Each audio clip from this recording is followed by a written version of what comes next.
ஒரு ஆண்டில் மட்டும் 15,000 கோடி தமிழக கஜானாவுக்கு வரவு எதிர்பார்க்கும். 2 லட்சம் பேருக்கு கல்யாணம் அப்படிங்கிறப்ப இந்த 814 கோடிங்கிறது பத்தாது. நம்ம ஒன்றும் இருந்துட்டு ஒரு 817 கோடி போடுப்பா, இது அப்படி இல்லைல்ல. Max Gold, cash for gold. Call 044-4545-4545. குறைந்த விலை நிறைந்த தரம், தங்கள் தேவைகள் அனைத்தும் ஒரே இடத்தில். ஜெயச்சந்திரன். ஒரு ஆண்டில் மட்டும் 15,000 கோடி தமிழக கஜானாவுக்கு வரவு எதிர்பார்க்கும். பேரெல்லாம் மாற்றி பட்ஜெட் அறிவிச்சிருக்கீங்க அப்படிங்கிறது தான் எதிர்க்கட்சிகளுடைய விமர்சனமாக இருக்குது. ஒரு பெரிய தீம் இருக்குது அதுக்குள்ள. திருக்குறள் தான் தீமே. அந்த திருக்குறள் இருக்கக்கூடிய அறம் பொருள் இன்பம் திடுப்புன்னு எங்கேருந்தோ வந்து $1.5 trillion எக்கானமியை மாற்றிடலாம் அப்படின்னா அதுக்கு நீ என்ன பிளான் வச்சிருக்க? என்ன இருக்குன்னு முதல்ல எங்கே தேடணும்னா திமுக அதிமுக சொல்கிற கமெண்ட்ல தேடணும். இதே கமெண்ட்டை தானேப்பா நீங்கள் 2 பேரும் ஒருத்தருக்கு சொல்லிட்டு சொல்கிறீங்களே, கமெண்ட்டையாவது மாற்றிட்டாங்கப்பா நீங்கள் அவங்ககிட்ட கேட்கணும். போன ஸ்கீம்ஸோட கண்டினியூவேஷன் தான். இப்போ திமுகவே மறுபடியும் ஆட்சி பண்ணியிருந்தாலும் அதை தான் அனௌன்ஸ் பண்ணியிருப்பாங்க. ஒரு இன்ஸ்டன்ட் பதில் என்னன்னா, திமுக வந்திருந்தா 2 விஷயம் தொடர்ந்து இருக்கும். அந்த பார்ட்டி ஃபண்டு 30% இதை திருடுறது. இந்த பட்ஜெட்டுக்கு வந்து திமுக வந்திருந்தா இதே பண்ணியிருப்பாங்கன்னா பண்ணியிருப்பாங்க, நிறைய ஊழல் பண்ணியிருப்பாங்க, அந்த லீக்கேஜஸை இன்னும் பெருசு பண்ணியிருப்பாங்க. எல்லா கவர்மெண்ட்டோட நல்ல ஸ்கீம்ஸையும் தொடர்றோம். அந்த ஸ்கீம்ஸை அப்படியே தொடர்றோமா இன்னும் பெட்டர் பண்ணுறோம்னு கேட்டால் எஸ் அஃப்கோர்ஸ் பெட்டர் பண்ணுறோம். பத்திரப்பதிவுத்துறையில் ஒரு பெரிய ஊழல் இருக்குது. இதோட பெரிய லாஸ் எங்கன்னா கனிம வளம். இந்த கனிம வளம் எங்கே போனாலும் எவ்வளோ போகுதுன்னு ஒரு வரவு செலவு கணக்கே இல்லை. எல்லாத்தையும் ஸ்டாப் பண்ணி பக்கத்து மாநிலத்துக்கு எந்த கனிம வளமும் போகாமல் இருக்கிறதுக்கு ஒரு ஜியோ போட்டோமா. இப்போ பக்கத்து மாநிலங்கள் கொஞ்சம் அதை விடுவிச்சு கொடுங்க தமிழக முதல்வர்னு கேட்டது வரலாற்றில் முதல் முறையாக எப்போ நடக்குது? அட்டைப்பட்டிகளை ரிட்டர்ன் போடுறாங்க இல்லையா டாஸ்மாகில், அதில் வந்து மாதத்துக்கு ஏதோ 300 கோடி ரூபா வந்து காணாமல் போயிடுது. அதை திரும்ப டைவெர்ட் பண்ணோம்னா வருஷத்துக்கு அது ஒரு 3,600 கோடி ரூபா. இப்போ பாட்டிலுக்கு 10 ரூபா கெடுத்து வச்சிருக்கீங்க. நாங்கள் சட்டம் போட்டாலும் தடுக்க முடியல. ஏதாவது ஒரு கடையில் கேட்டாங்கன்னா போலீஸ் ஸ்டேஷன் கம்ப்ளைண்ட் கொடுங்க. இன்னைக்கு ஹைகோர்ட் சொல்லுங்க. தாலிக்கு தங்கத்துக்கு வந்துட்டு ஒரு அமௌண்ட் ஒதுக்கிருக்கீங்க. எனக்கு தெரிஞ்ச ஒரு 814 கோடியோ என்னமோ தெரியல. அது கரெக்டாக சப்ஜெக்ட் டு கரெக்ட். அது 2 லட்சம் பேருக்கு கல்யாணம் அப்படிங்கிறப்ப இந்த 814 கோடிங்கிறது பத்தாது. நம்ம ஒன்றும் இருந்துட்டு ஒரு 817 கோடி போடுப்பா, இது அப்படி இல்லைல்ல.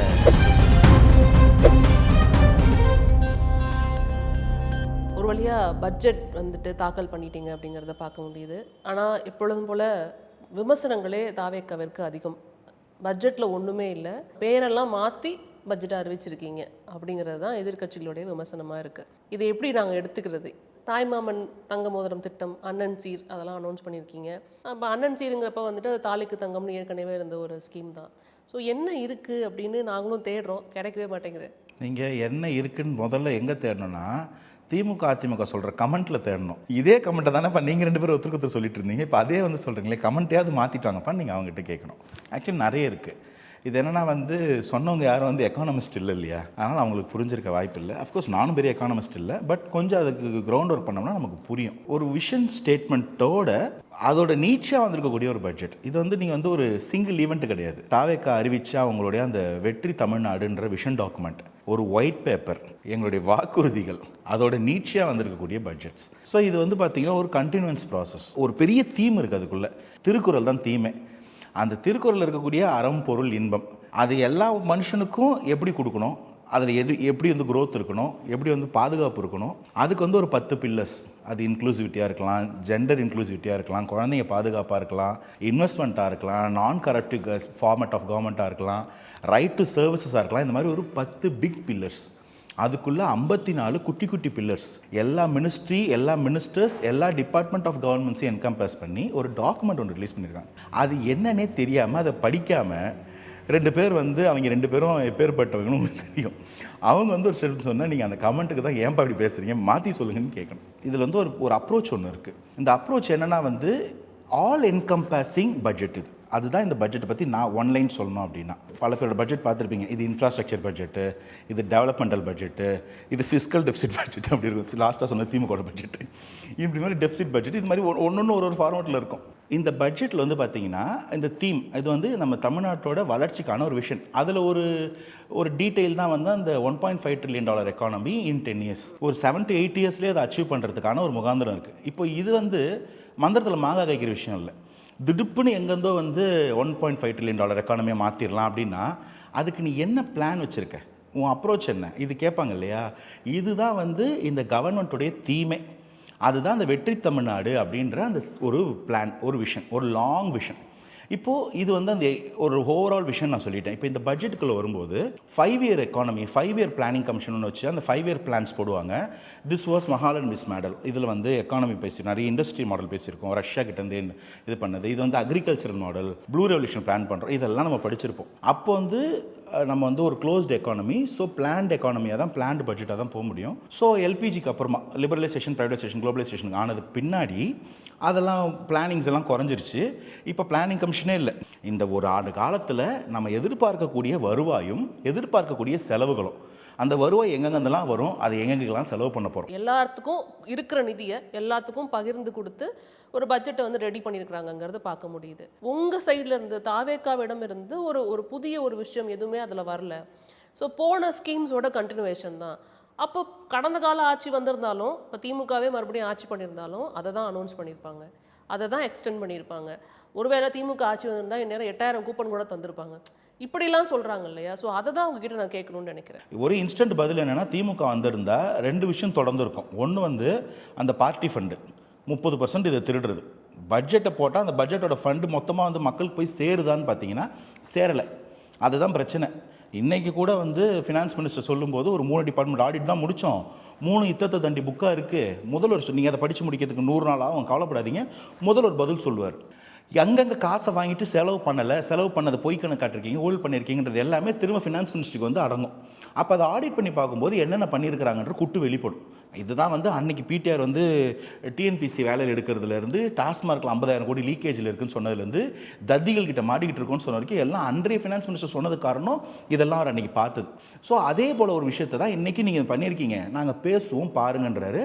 வெறும் பார்வையாக இருக்காது, அதில் எங்கெங்கெல்லாம் வந்து பிரைமா ஃபேஸ் இருக்கோ அதெல்லாம் கேஸாகவும் ப்ரொசீட் ஆகும். இது இந்த அளவில் விட்டுருவோம். இப்போது இந்த பட்ஜெட்டுக்கு வந்து திமுக வந்திருந்தால் இதே பண்ணியிருப்பாங்கன்னா, பண்ணியிருப்பாங்க, நிறைய ஊழல் பண்ணியிருப்பாங்க, அந்த லீக்கேஜஸை இன்னும் பெருசு பண்ணியிருப்பாங்க. இதுக்கு நம்ம முன்னாடி ஒரு வார்த்தை பேசியிருக்கோம். ஒரே ஒரு சின்ன நினைவு கூறுதல் தான். இபி டிபார்ட்மெண்ட் இருக்கு இல்லைங்களா, அந்த இபி டிபார்ட்மெண்ட்டில் வேலைக்கு ஆள் எடுக்கலை, சப்ஸ்டேஷன்ஸ் ஓப்பன் பண்ணல, ப்ராப்பராக டிரான்ஸ்ஃபார்மர்ஸ் போடல, எதையும் மெயின்டெனன்ஸ் பண்ணல, சிக் டிபார்ட்மெண்ட்டாக மாற்றிக்கிட்டே போகிறாங்க, கடன் அதிகமாகிட்டே போகுது. ஒரு பாயிண்டில் என்ன பண்ணுவாங்க, ஒரு 5 லட்சம் 10 லட்சம் கோடி கடன் ஆகிட்டு சுத்தமாக மேன் பவர் இல்லைன்னும் போது யாராவது ஒரு ப்ரைவேட்டை கூப்பிட்டு மொத்தமாக தாரை வாத்துட்டு எங்களால் முடியல, இவங்க காசு கொடுக்குறாங்க, இபி ரேட் ஏற்ற மாட்டான்னு சொல்லி நம்ம தள்ள கட்டு போயிருந்திருப்பாங்க. அதுபோல தான் ஒரு டிபார்ட்மெண்ட்டையும் பண்ணி வச்சுருக்கிறாங்க. நல்ல வேலையாக தாவேக்கா வந்தோன்னே அதை பார்க்குறோம், அதை சரி பண்ணுறோம், எங்கெங்கெல்லாம் ரிஃபார்ம் கொண்டு வரணுமோ கொண்டு வரோம். இபி டிபார்ட்மெண்ட் குற்றச்சாட்டை வந்து தாவேக்கா அரசாங்கத்தின் மேலே திமுக வந்து வச்சிட்டு இருக்காங்க. பிரைவேட்டைசேஷன் நோக்கி தள்ளப்பட்டதுன்னு நம்ம ஏற்கனவே பேசணுங்கிறத பார்த்தோம். நீங்கள் அதை ப்ரைவேட்டைசேஷன் பண்ணுறதுக்கு முயற்சி பண்ணிட்டு இருக்கீங்க அப்படிங்கிற குற்றச்சாட்டை வச்சுட்டு அபாண்டம் திரும்ப வந்து ஒரு பேஸ்லெஸ் குற்றச்சாட்டு.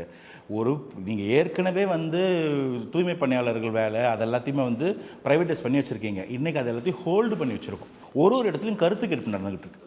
இது எப்படி பண்ணலாம், எப்படி ப்ரைவேட் கொடுக்காம கவர்மெண்ட் பண்ணலாம், இல்லை ப்ரைவேட்டுக்கு கொடுத்தா எல்லா ஸ்டேக் ஹோல்டர்ஸ்க்கும் சேஃபாக இருக்குமா, இதில் அவங்க எங்கே பாதிப்பாங்க. ஆக்சுவலி வந்து இதை ப்ரைவேடைஸ் பண்ணதில் கூட பெரிய போராட்டம் இல்லை, ப்ரைவேடைஸ் பண்ணதில் வந்து எங்களுடைய ஊதியம் பாதிக்கப்படுது, அது ரொம்ப குறைக்கிறாங்கன்றதான் பெரும் பிரச்சனையாகவே இருந்துச்சு. போராட்டினவங்கள நிறைய பேர் வந்து ஒரிஜினலாக கவர்மெண்ட்டில் ஒர்க் பண்ணவங்க கூட கிடையாது, அவங்க ப்ரைவேட்டில் தான் இப்போ கவர்மெண்ட் கான்ட்ராக்டில் இருக்காங்க. ப்ரைவேட்டுக்கு போச்சுன்னா அவங்களோட பாதி இல்லை 1/3 பங்கு தான் எங்களோட ஊதியமாக வருது அப்படின்றதான் போராட்டமே. அப்போ அதை தான் இப்போ வந்து விசாரிச்சுக்கிட்டு இருக்கோம். திரும்ப அந்த மாதிரி ஒன்று நடக்காது, ஏன்னா இது அன்னைக்கே அண்ணன் கொடுத்த வாக்குறுதி. அப்படி ஒன்று ஆச்சுன்னா பேசுவோம், கற்பனைக்கெல்லாம் வாதத்துக்கு பதில் சொல்ல முடியாது. இப்போ இந்த பட்ஜெட்டுக்கு வரும்போது இந்த பட்ஜெட்டில் தாவேக்கா has given an outlook of a theme. இந்த பட்ஜெட்டுக்குள்ளே ஒரு தீம் உருவாக்கியிருக்காங்க. எல்லா பட்ஜெட்டுக்கும் ஒரு தீம் இருக்கும். திமுக வந்து அது பார்ட்டி ஃபண்டு தான் தீமாக இருக்கும். குடும்பத்துக்கு எப்படி சேர்க்கலாம், குடும்பத்துக்குள்ளே இருக்கவங்களை வச்சு எப்படி டாஸ்மாகில் வந்து இந்த கடைக்கு இங்கே வாங்கலாம் அப்படின்னு இருக்கும். இப்போ இந்த மாதிரி இல்லாமல் முதல்ல நாங்கள் லீக்கேஜஸ்னு ஒயிட் பேப்பரில் ஒன்று சொன்னோம் இல்லைங்களா, அந்த லீக்கேஜஸ் எல்லாம் அரெஸ்ட் பண்ணுறதுக்கு ஒரு வேலை நடந்திருக்கு. இது வந்து ஒரு பேலன்ஸ்டு பட்ஜெட் தீம்னு நான் சொல்லுவேன். அதை பண்ண முடியுமான்னு கேட்டால் அதை பண்ண முடியும்னு காமிச்சிருக்கிறாங்க. அடிப்படையில் இது ஒரு வெல்ஃபேர் பட்ஜெட்டான்னு கேட்டிங்கன்னா, அஃப்கோர்ஸ் இட்ஸ் வெல்ஃபேர் பட்ஜெட். வெல்ஃபேருக்கு என்ன பண்ணுறீங்கன்னு கேட்டிங்கன்னா, இருக்கிற எல்லா ஸ்கீம்ஸையும் கண்டினியூ பண்ணுறோம். உங்களை மாதிரி வந்தோடனே திட்டங்களை நிறுத்துறது, கைவிடுறது, பூட்டி போட்டுட்டு வைக்கிறதெல்லாம் இல்லை. எல்லா கவர்மெண்ட்டோட நல்ல ஸ்கீம்ஸையும் தொடர்றோம். அந்த ஸ்கீம்ஸை அப்படியே தொடர்றோமா, இன்னும் பெட்டர் பண்ணுறோமான்னு கேட்டால் அஃப்கோர்ஸ் பெட்டர் பண்ணுறோம். ரெண்டாவது, அதுக்கான நிதி ஆதாரங்களை இன்னும் அதிகமாக கொடுக்கும். இப்போ வெல்ஃபேரில் காம்ப்ரமைஸ் இருக்கா, இல்லை ஜீரோ காம்ப்ரமைஸ், வெல்ஃபேர் ஃபுல்லாக தொடர்ந்து நடக்குது ஒரு பக்கம். ரெண்டாவது, இது ஒரு ப்ராக்ரெசிவ் பட்ஜெட்னு கேட்டால் அஃப்கோர்ஸ் ப்ராக்ரெசிவ் பட்ஜெட். ஒரு ரெக்ரெசிவ் பட்ஜெட்ஸ் பார்க்குறோம். எப்பயுமே வந்து ஒரு ஸ்கீம் வருதுன்னா இதெல்லாம் குறைக்கிறோம், செலவினங்களை குறைக்கிறோம், அதன் மூலமாக நம்ம வருவாயை காப்பாற்றிக்கிறோம், இல்லை கையிருப்பை காப்பாற்றிக்கிறோம். அப்படி இல்லாமல் கோயிங் ஃபார் மோர்ன்றது தான் ஒரு ப்ராக்ரெசிவ் பட்ஜெட். ப்ராக்ரெசிவ் பட்ஜெட்ஸாக போகும்போது அஃப்கோர்ஸ் டெபிசிட் அதிகமாகும். ஆனால் இதுக்கு முன்னாடி எல்லா டிபார்ட்மெண்ட்லேயும் ஒரு ப்ராக்ரெசிவ் பட்ஜெட் எப்போ இருந்ததுன்னு பாருங்கள். ஸோ இந்த ப்ராக்ரஸிவ் பட்ஜெட் கான்செப்டை தாண்டி அடுத்தது வரும்போது 3 விஷயம் இங்கே நிற்கிது. ஒரு பக்கம் நம்ம வந்து டெவலப்மெண்ட் கான்சன்ட்ரேட் பண்ண போகிறோமா? எஸ், அஃப்கோர்ஸ் டெவலப்மெண்ட் கான்சன்ட்ரேட் பண்ண போகிறோம். அந்த டெவலப்மெண்ட்டை வந்து வெறும் க்ரோத்தாக மட்டும் இல்லாமல் ஒரு க்ரோத்தை ப்ரொமோட் பண்ணி அந்த க்ரோத்தை எடுத்துகிட்டு போய் எல்லாருக்கும் கொடுக்க போகிற இன்க்ளூசிவ் டெவலப்மெண்ட்டாக இருக்க போதா? எஸ், அஃப்கோர்ஸ் இருக்க போகுது. அந்த இன்க்ளூசிவ் டெவலப்மெண்ட் ஒரு சின்ன எக்ஸாம்பிள் சொல்லணும்னா, நீங்கள் வந்து உங்கள் பார்ட்டி ஆளுங்களுக்கு மட்டும் வச்சுக்கிட்டு அந்த லெட்டர்லாம் போட்டு அவங்கள மட்டும் சேர்த்து டெண்டர் கொடுப்பீங்கல்ல. இப்போ படிச்சுட்டு வர்ற ஒரு இன்ஜினியர் அவர் ஒரு அக்ரிமெண்ட் அவர் ஒரு கான்ட்ராக்டுக்குள்ளே வரணும்னா அதுக்கு எப்படி வழிவகை ஏற்படுத்த போகுது இந்த கவர்மெண்ட்? என்னைக்காவது ஒரு புதுசாக படிச்சுட்டு வர ஒரு பையன் கான்ட்ராக்டர் ஆவான்ற விஷயத்தை யோசிச்சு பார்த்துருப்போமா? ஒரு கவர்மெண்ட் கான்ட்ராக்ட் எடுத்து அவன் வேலை செய்ய முடியும்னு. அதுதானே தொழில் முனைவர் வேலை. ஒரு சின்ன கான்ட்ராக்ட் அவனுக்கு கொடு, அந்த விண்டோ ஓப்பன் பண்ணி வை, அதில் பெரிய முதலீங்களை விடாத, சின்ன சின்ன வேலையில் பசங்க பண்ணட்டும், கரெக்டாக பண்ணுறான், கரெக்டாக பேமெண்ட் வருது, கரெக்டாக குவாலிட்டியாக இருக்குன்னா அதுவே அவனோட ரெக்கார்டாக மாறும். அதுக்கு அடுத்து எடுத்துகிட்டு போயிட்டு அவனை அடுத்தடுத்த லெவல் கான்ட்ராக்டில் போட்டு கொஞ்சம் கொஞ்சமாக அவன் பூஸ்ட் ஆவான். இந்த இடத்துல தான் we are going for open tenders globally. ஒரு ஒரு விஷயம்னா கூட, ஒரு ரோடுனா கூட குளோபலாக இன்வைட் பண்ணுவோம். பெஸ்ட் ரேட்ஸ் காம்படிட்டிவாக பெஸ்ட் குவாலிட்டியில் யார் கொடுக்குறாங்களோ உங்களுக்கு கொடுப்போம். அப்போ என்ன ஆகும்? ஒருத்தர் வந்துடுவார் கமெண்ட்டில், அப்போ எல்லாத்தையும் வெளிநாட்டு மயமாக்க போகிறீங்களா? இல்லை, ஒரு காம்படிட்டிவ் ரேட் வருதுன்னா அந்த காம்படிட்டிவ் ரேட்டுக்கு தமிழ்நாட்டில் இருக்கக்கூடிய ஒரு பில்டரால் பண்ண முடியும். He will come down, he will fight for it.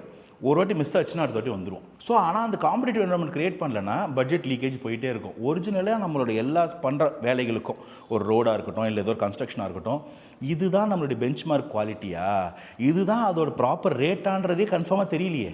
எல்லாத்தையும் ஸ்க்ராட்ச்லேருந்து பில்டு பண்ணோன்றது எல்லாரையும் இன்க்ளூசிவ் பண்ணுற ஒரு டெவலப்மெண்ட்னு சொல்கிறேன். காசு எங்கே இருக்குது? எல்லாம் இன்னும் கடனாக்க போகிறீங்களா? இல்லை, இது எல்லாத்தையும் சேர்த்தும் ஃபிஸ்கல் ப்ரூடன்ஸ், இந்த கடன்கார மாநிலமாக மாற்றாமல், இன்னும் வந்து கடன் பலுவை ஏற்றாமல் அது ஒரு ஆரோக்கியமாகவே ஒரு எக்கோசிஸ்டம் கிரியேட் பண்ண முடியுமா?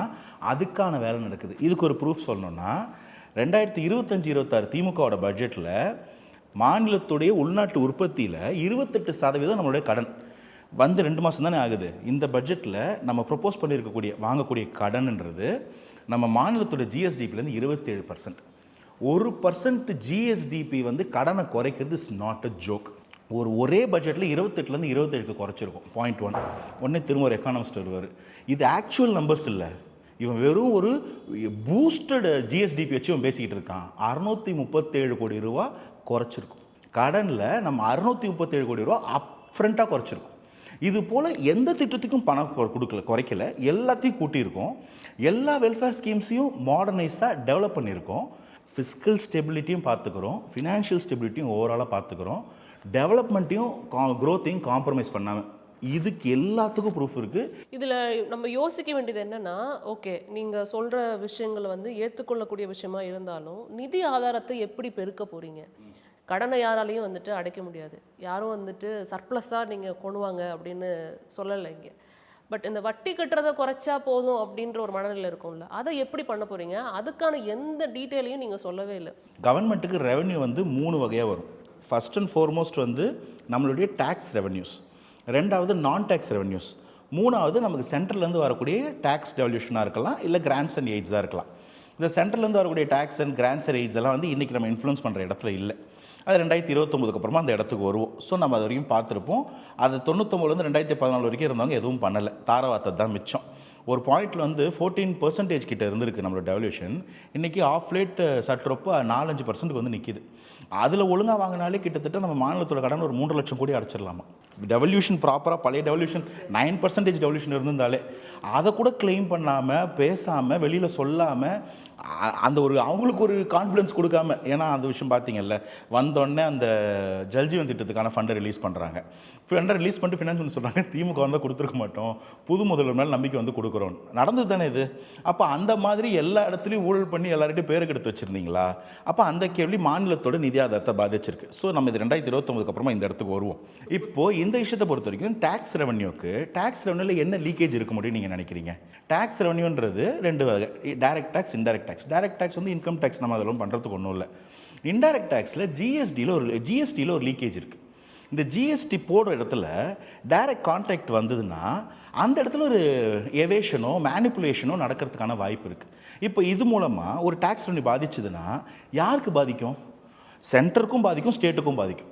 அப்போது நமக்கு கொடுக்குற ஷேர் குறைஞ்சா அதுலேருந்து வரக்கூடிய ஷேர் குறையும். அப்போது பூமரேங்காக திரும்ப நமக்கு அது பாதிக்கும். இதுக்கு ஒரு சின்ன எக்ஸாம்பிள் ஞாபகப்படுத்தவா? போன வாரத்தில் வந்து யானகவுனிக்கிட்ட ஒரு ப்ரொட்டஸ்ட், அங்கேருந்து வியாபாரிகள்லாம் சேர்ந்து ஜிஎஸ்டி அதிகாரிகளை முடக்கிறாங்க. எங்ககிட்ட லஞ்சம் கேட்டாங்க, ஜிஎஸ்டி அதிகமாக போடாமல் இருக்க கையூட்டு கேட்டாங்க, அதை தங்க பார்களாக கேட்டாங்கன்னு நியூஸ் வந்தது. கடைசியில் அவங்க ஒன்றிய அதிகாரிகள் அவங்க விடுவிக்குது போலீஸ், இவங்க மேலெலாம் கேஸ் போடுது. ஸோ எண்ட் ஆஃப் தி டே என்ன புரிஞ்சிக்க முடியுதுன்னா, ஜிஎஸ்டியில் ஏதோ ஒரு ப்ராப்ளம் இருக்குது. அப்போ அதுக்கு என்ன தீர்வு பண்ணலாம்? ஒன்றுமே இல்லை. டைரெக்டாக அந்த டேக்ஸ் எனுமரேட்டர் கால்குலேட் பண்ணக்கூடிய அதிகாரியும் அந்த டேக்ஸையும் மீட் பண்ணக்கூடாதீங்க. Let's take it online. டைரெக்டாக எல்லாத்தையும் ஆன்லைன் பண்ணிட்டோம்னா இந்த ஊழல் நடக்குமா? அதை முதல்ல பண்ணுறோம். ரெண்டாவது, அதே போல் ஸ்டாம்ப் டியூட்டியில் பத்திரப்பதிவுத்துறையில் ஒரு பெரிய ஊழல் இருக்குது. அந்த பெரிய ஊழல்ன்றது பேக்காக காசாக இருக்குமா பத்திரப்பதிவுத்துறைக்கோ ஆர்டிஓக்கோ தாசில்தார் ஆஃபீஸுக்கோ போனீங்கன்னா. அப்போ அந்த இடத்துல திரும்ப டிரான்ஸ்பரண்ட் பண்ணுறதுக்கு என்ன பண்ணுறோம்? அதனால தான் ஆன்லைன் பத்திரப்பதிவுத்துறை எல்லாத்தையும் ஆன்லைனாக போகுது ரெஜிஸ்ட்ரேஷன் டிபார்ட்மெண்ட். இதோட பெரிய லாஸ் எங்கன்னா கனிம வலையில். இந்த கனிம வளம் எங்கே போனாலும் எவ்வளோ போகுதுன்னு ஒரு வரவு செலவு கணக்கே இல்லை. அப்போ அதுக்கு என்ன பண்ணலாம்? முதல்ல எல்லாத்தையும் நிறுத்து, எல்லா கோட்டையும் அழி, முதல்லேருந்து போடுவோம். எல்லாத்தையும் ஸ்டாப் பண்ணி பக்கத்து மாநிலத்துக்கு எந்த கனிம வளமும் போகாமல் இருக்கிறதுக்கு ஒரு ஜியோ போட்டோமா? கெசட்டில் வந்துச்சா? இப்போ பக்கத்து மாநிலங்கள் கொஞ்சம் அதை விடுவிச்சு கொடுங்க தமிழக முதல்வர்னு கேட்டது வரலாற்றில் முதல் முறையாக எப்போ நடந்தது? அப்போது ஒரு பெரிய லீக்கேஜ். ஒரே நம்பர் வண்டி போட்டு ஒரு ட்ரிப்புன்னு சொல்லிட்டு 6 ட்ரிப் அடிக்கிறது. சொல்கிற கனிம வளம் ஒன்று, போகிறது அதோட காஸ்ட்லியான கனிம வளங்கள். எண்டு டு எண்டு டிஜிட்டலைஸ் பண்ணுறாரு அந்த மினிஸ்ட்ரியவே. மொத்த கனிம வளத்துறையே டிஜிட்டலைஸ் பண்ணுறோம். அதில் 2-3 எக்ஸாம்பிள் சொல்லட்டுங்களா? ஒவ்வொரு வண்டியிலையும் ஆட்டோமேட்டிக் வெயிட் எனுமரேட்டர் கால்குலேட் பண்ணுறதுக்கு ஒரு மிஷினை தேடிக்கிட்டு இருக்குது. அன்றைக்கி கண்டுபிடிச்சிருப்பாங்க. லாரிகளில் அதை பொருத்தும் போது அது ஜிபிஎஸ், இந்த வண்டி எங்கே இருக்குது, எங்கே போகுது, எங்கே வருதுன்னு தெரியும். எம்டி லோ வெயிட் என்ன, லோடட் வெயிட் என்ன அந்த லாரியோடது. செக் போஸ்ட்டுகளில் ஒரு பெரிய ஸ்கேனர். அந்த ஸ்கேனர்களை வண்டிகள் கடந்து போகும்போது இது என்ன வண்டி, என்ன நியூஸாக எடுத்துக்கலாமா? அதுதான் எண்ட் டு எண்ட். ஏன்னா இது வந்து அஃபிஷியலாக வரும்போது நீங்கள் பார்க்க தான் போகிறீங்க. பட் இதுதான் எக்ஸாக்ட்லி இந்த மிஷின் தான் கிடைக்குமா? வி ஆர் இந்த ப்ராசஸ். ஆக்சுவலி நிறைய அதிகாரிகள் வந்து பல ஊர் சுற்றிக்கிட்டு எல்லாத்தையும் தேடி இந்த மாதிரி எல்லா ஊரில் இருக்க நல்ல டெக்னாலஜிஸும் தமிழ்நாட்டு நோக்கி வந்துட்டு இருக்கு. அந்த ப்ரிப்பரேட்டரி டைமுக்கு தான் we are putting hold on திஸ்ன்னு புரிஞ்சுக்கோங்க. இந்த 3 திட்டத்தில் மட்டும் இந்த ஒரு ஆண்டில் மட்டும் 15,000 கோடி தமிழக கஜானாவுக்கு வரவு எதிர்பார்க்குறோம். 15,000 கோடி இந்த 3 துறையிலிருந்து மட்டும். அவங்க கேட்ட கேள்விக்கான பதிலாக தான் இதை நான் பார்க்குறேன். ஊழலில் ஒழிக்கிறதுனாலையோ பார்ட்டி ஃபண்டை ஒழிக்கிறதுனாலையோ நீங்கள் எப்படி அந்த பணத்தை கஜானாக்கு திருப்புவீங்கன்னு ஒரு கேள்வி வச்சாங்க. அது இப்படிதான் நான் எடுத்துக்கலாமா? இது ஒரு பதில். இன்னும் நிறைய பதில் இருக்கு.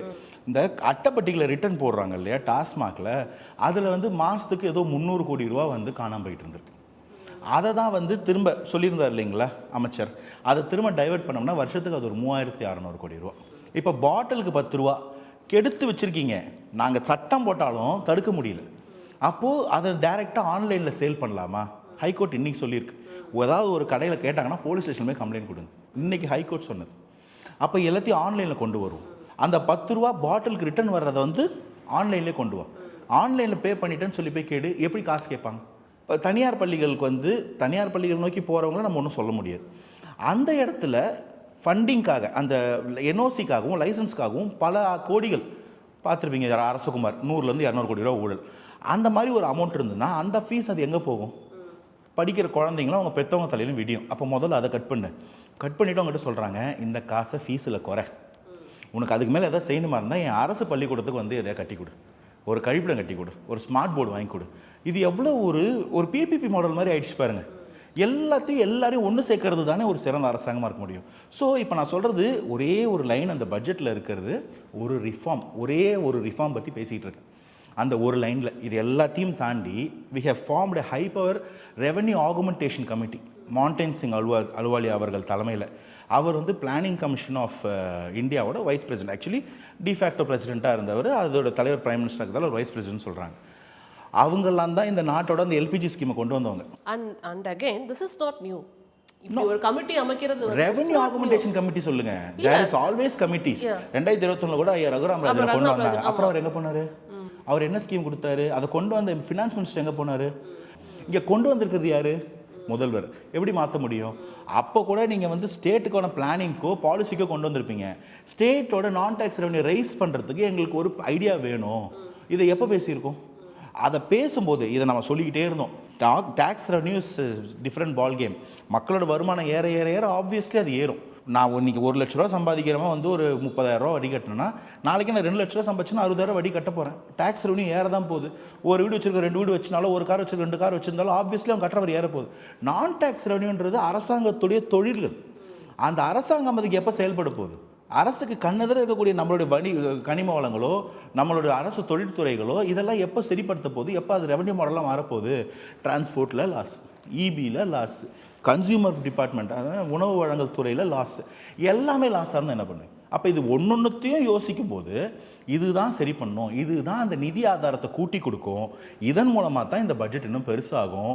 ஃப்யூச்சரில் இன்னும் நம்ம நிறைய இன்ஃப்ராஸ்ட்ரக்சருக்கோ வெல்ஃபேர் ஸ்கீம்ஸ்க்கோ கொண்டு போய் இதை மக்கள்கிட்ட கொண்டு, ஏன் டிபிடி கூட பண்ணுவோம், டைரக்ட் பெனிஃபிட் ட்ரான்ஸ்ஃபர் கூட பெட்டராக பண்ணுவோம். 2,500 இன்னும் நல்லா போச்சுன்னா நல்லா பண்ணுவோம், நம்ம மக்களுக்கு தானே. ஆனால் முதல்ல இதுக்கான ஆதாரங்களை தேடணும். வட்டிக்கு வாங்கி அடிக்க கொடுக்க முடியாது. அப்புறம் நாளைக்கு வட்டி கட்டுறதுக்கு அடிக்க விற்க வேண்டிய நிலைமை வரும். அதை பண்ண போகிறது இல்லை.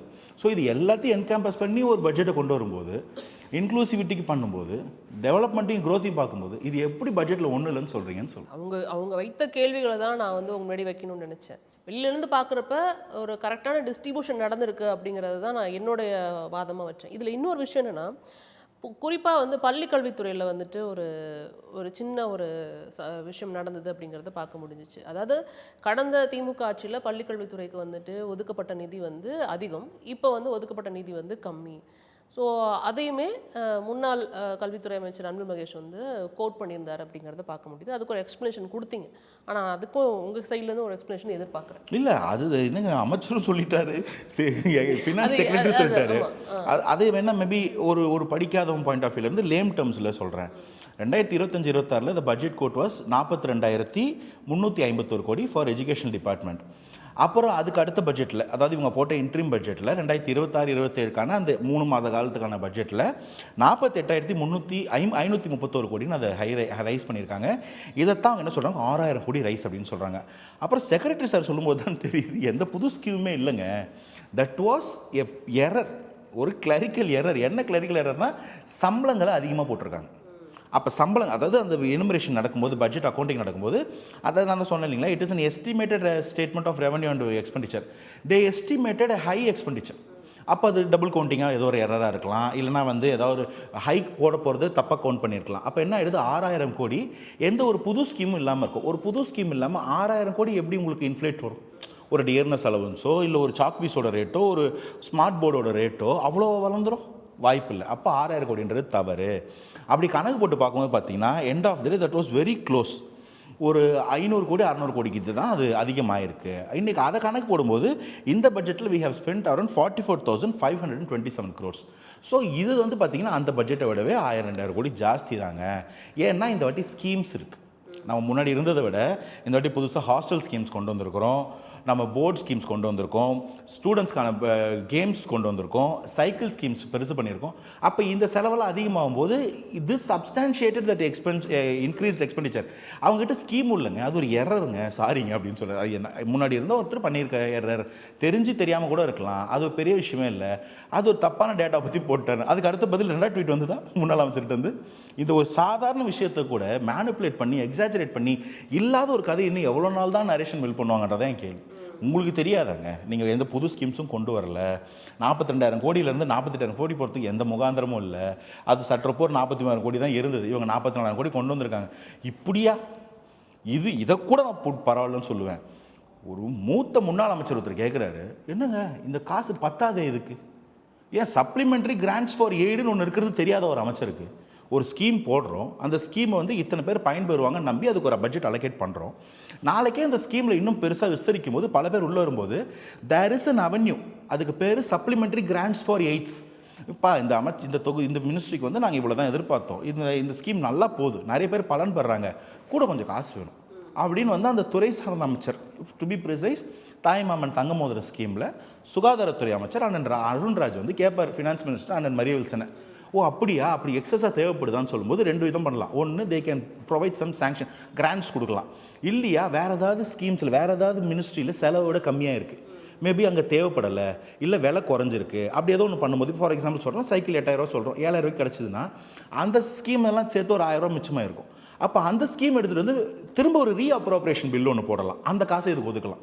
இது தெரியாத ஒரு முன்னாள் அமைச்சருக்குன்னு கேட்குறேன். இல்லை, அவங்க இன்னொரு கேள்வியும் வைக்கிறாங்களே. இப்போ ஃபார் எக்ஸாம்பிள் நீங்கள் தாலிக்கு தங்கத்துக்கு வந்துட்டு ஒரு அமௌண்ட் ஒதுக்கிறீங்க, எனக்கு தெரிஞ்ச ஒரு 814 கோடியோ என்னமோ தெரியல, அது கரெக்டாக சப்ஜெக்ட் டு கரெக்ட் அது.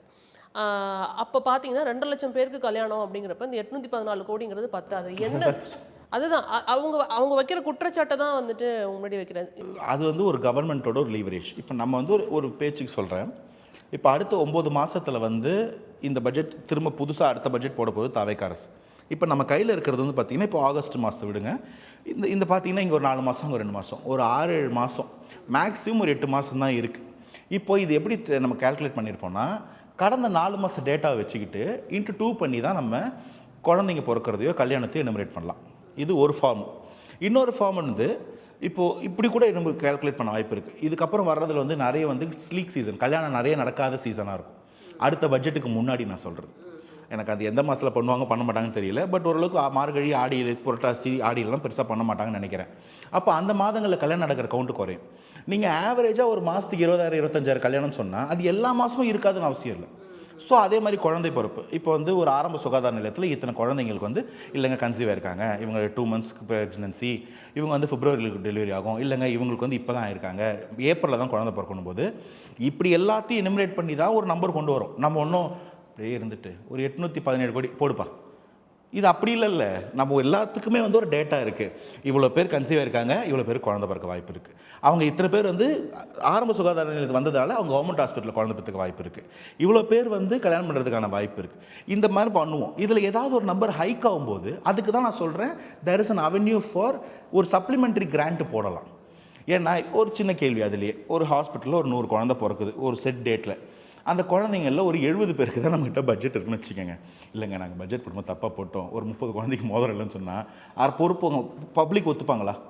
அப்போ அது பேசு பொருளாக மாறும். அப்போ என்ன பண்ணுன்னா, அந்த மாதிரி நடக்கக்கூடிய யார் யாருக்கெல்லாம் நீ விட்டு போதோ அது எல்லாத்துக்கும் ஒரு ஒரு ரீஅப்ரோப்ரியேஷன் பில்லோ இல்லை சப்ளிமெண்ட்ரி கிராண்டோ போட்டு அந்த நிதி ஆதாரத்தை ஏற்படுத்தி அவங்களுக்கு அந்த ஸ்கீம் கொடுப்பாங்க. This is how government work. எப்பயுமே there is always a correction. அதனால தான் வந்து பட்ஜெட்டரி எஸ்டிமேட்ஸ்னு ஒன்று சொல்லுவோம், ரிவைஸ்டு எஸ்டிமேட்ஸ்னு சொல்லுவோம். இல்லைங்க பட்ஜெட் போட்டு அதை மாற்றலாம் முடியாது, அப்படியே எந்த பட்ஜெட் சொல்ல முடியாது. அப்போ இந்த ரிவிஷனுக்கு ஸ்கோப் இருக்குது, சப்ளிமெண்ட்ரி கிராண்ட் இருக்குன்னு தெரியாமல் ஒரு அமைச்சர் பேசுகிறாருன்னா உண்மையிலே தெரியலையா அமைச்சராக என்ன பண்ணீங்க, இல்லைன்னா தெரியாத மாதிரி எங்களை ஏமாற்ற பார்க்குறீங்களா? இது ரெண்டுத்துக்குள்ள ஏதோ ஒன்று தான். அப்போ என்னங்க ட்ரை பண்ணுறீங்க இன்னும்? அதுக்கு பதில் சொல்லுங்கள். ஓகே, ஸோ இப்போ எதிர்க்கட்சிகள் விமர்சிக்கிற அளவுக்கு பெரிய பாதிப்பு இல்லை, ஒரு ஃபேரான பட்ஜெட் அப்படி எடுத்துக்கலாமாங்க? நிஜமாவே ஒரு நல்ல பட்ஜெட்டுங்க. அதனால தாங்க எக்கானமிஸ்ட்டும் பொதுமக்களும் கொண்டாடுறாங்க. எங்களுக்கு வந்துட்டு இருந்து எதுவும் தடப்படலை. இவ்வளோ மோசமான நிதிநிலையில் வச்சுட்டு போயிருக்காங்க, அதையும் சரி பண்ண ட்ரை பண்ணுறீங்க. அதுக்கு நடுவில் எந்த ஸ்கீமிங் கிடப்பில் போடலை. எல்லாத்துக்குமான அடுத்தடுத்த கட்டத்துக்கான ரோலர் பிளான் வந்துகிட்டே இருக்குது. ஒரு 8 வருஷத்துலேருந்து 12 வருஷத்துக்கான ஒரு டிஸ்டன்ஸ் ட்ரீமோட அதுக்கு ஒரு ஆக்ஷன் பண்ண வச்சிருக்கு. இது என்னப்பா குறை? ஏன்னா நீங்கள் எடுத்து பாருங்களேன், இதுக்கு முன்னாடி எந்த பட்ஜெட்டாக இருந்தாலும் இவங்க 2 பேரில் யாராவது கருத்து சொல்லியிருந்தாங்க, இதே கருத்தை தான் வேறு மாதிரி வேர்ட்ஸில் சொல்லியிருப்பாங்க. ஸோ அவங்க தான் எதாவது புதுசாக கற்றுக்கிட்டு வேறு ஏதாவது சொல்லணும்னு சொல்லுவோம்.